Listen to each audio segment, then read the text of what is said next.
আসসালামু আলাইকুম সবাইকে। আশা করি সবাই আল্লাহর রহমতে ভালো আছেন। আজকে একটা নতুন টপিক নিয়ে আপনাদের সামনে হাজির হলাম। আসলে আমরা সবাই জানি মনের ভাব প্রকাশ করাটাই হচ্ছে ভাষা। আর প্রতিটা ভাষাই হচ্ছে কথা। আসলে কথা বলতে আমাদের ২ বছর লেগে যায়। তবে কোথায় কি বলতে হয় সেটা শিখতে আমাদের সারা জীবন লেগে যায়। আমরা সাধারণত জনসভায় যে কথা বলি, সেই কথা শোবার ঘরে বলি না। আবার লোকাল বাসে সবার সাথে আমরা যেভাবে কথা বলি, সেইভাবে কথা কিন্তু আমরা প্রেমিকার সাথে বলি না। কথা হলো মূলত একটা পেন্টিং এর মতো। জয়নাল আবেদীনের দুর্ভিক্ষের ছবি আমরা কেউ তো আর খাবার ঘরে রাখি না। ঠিক এরকমটাই কোথায় কখন কি বলতে হয় সেটা আমাদেরকে সতর্কতার সাথে বলতে হবে। আমাদের কথা যাতে কেউ কষ্ট না পায়।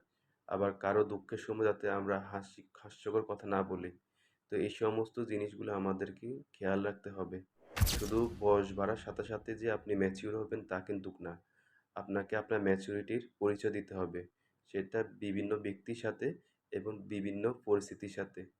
তো আজকে এই পর্যন্তই। সবাই ভালো থাকবেন। আল্লাহ হাফেজ। আর ভিডিওটা যদি ভালো লেগে থাকে তাহলে সাবস্ক্রাইব করুন এবং আমাকে অনুপ্রেরণা দেওয়ার জন্য ধন্যবাদ। আসসালামু আলাইকুম।